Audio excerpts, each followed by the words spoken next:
It's our annual rite of passage every Monday morning here on TV8 Good Morning Vail. We bring Vail Mountain Rescue into the studio. Now, these guys provide such a great service to our valley. If you find yourself out in the backcountry and have an emergency, they are the ones that are going to come and rescue you, and it's all for free.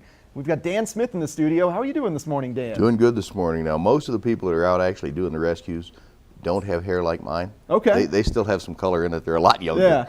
You know, silver's in style right now, so I know, you're kind of like pushing the fashion edge. I am usually the old fat guy at the trailhead with the radio, or in the helicopter overhead with the radio. Well, we call that like the leader or the commander. Well, it's called several other things by some of the troops occasionally. No, don't go there. Go over here.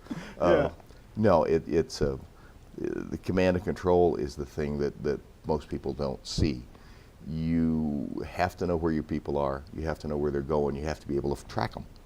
They have to call in positions. You got to plot them. Sometimes when the subject we're looking for is moving, you're trying to move your people to catch up with the missing party and intercept him before he walks off a cliff or something. Yeah. And that the folks in the field, they know where they are, but they really don't get a good relationship to where this moving subject is. And we get that because we're probably talking to him on a cell phone, or we're going to hear him, you know, those kinds of things. So there's a lot of managing people. A lot of times I'm looking at an aerial photo that shows a tree line, and team's on one side of the tree line and our subject's on the other, and there's various cuts through the tree line. Well, I know where the subject is because he's not moving. Yeah. And we have a ping on his cell phone, so I can guide the team through the right spot on the tree line. And it's very hard for them to do that in the field.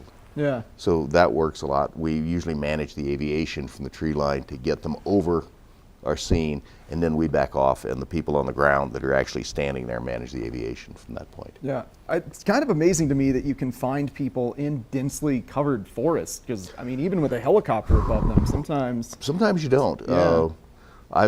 Helicopters are really good. The Guard flies really low. They fly at the minimum altitude for them, which is lower than the minimums for civilian aircraft. They're better aircraft, better pilots. Yeah.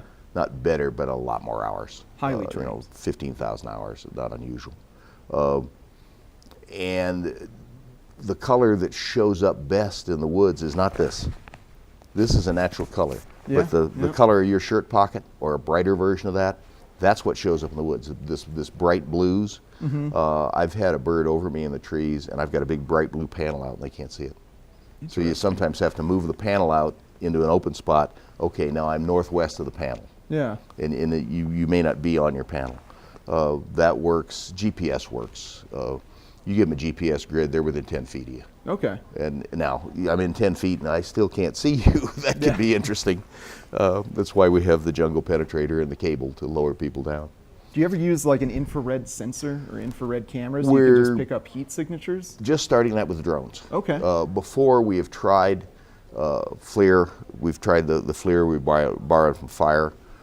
It's not good enough. Theirs is just designed to sense heat through a wall or heat on the other side of the wall. We tried it with an Apache gunship, believe it or not.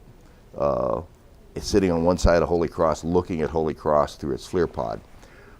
It was really good, but that's a very high dollar aircraft, and it doesn't pick people up well. No, and you guys can are see. just donation based, so. No, we're not buying any Apaches. Yeah, but so the drones now, the technology has gotten so good that in a $10,000 or $12,000 drone, you can get a heat sensing camera.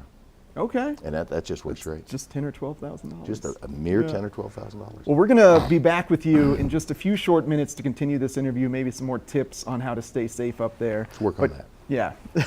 But coming up next, Ashley has a weather report, and stick around because we've got more Vail Mountain Rescue in the studio coming up next.